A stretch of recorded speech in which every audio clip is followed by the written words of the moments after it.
Magandang hapon, ngayon po ay araw ng Biyernes, August 25, 2023. Update po muli sa lagay ng panahon.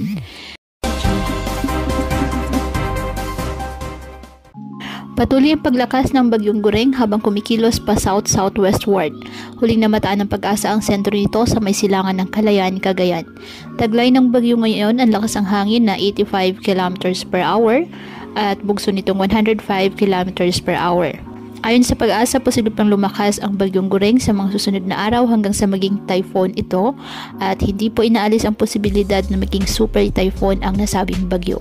Asahang mabagal pa rin ang kilos ng bagyo habang gumagawa ito ng looping o paikot na track. Sa darating po na linggo, unti-unti na muling magbago ang direksyon ng bagyo at sa Martes sisimulang tumbukin ng bagyong Gureng ang Luzon Strait. Sa ngayon ay mababa pa rin ang tsansa nitong mag-landfall.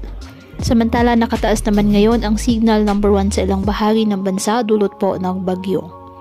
Signal number 1 ngayon sa Batanes, the eastern portion of Babuyan Islands, the eastern portion of mainland Cagayan, and the eastern portion of Isabela. Kaya pinapayuhan po ang ating mga kababayan na paghandaan ang nasabing bagyo at maging handa po sa mga posibleng pagbaha at pagguho ng lupa lalo na kapag may malalakas na ulan. At yan po muna ang update sa lagay ng panahon ngayong araw. Muli patuloy po tayo na mag-ingat at palaging tandaan, God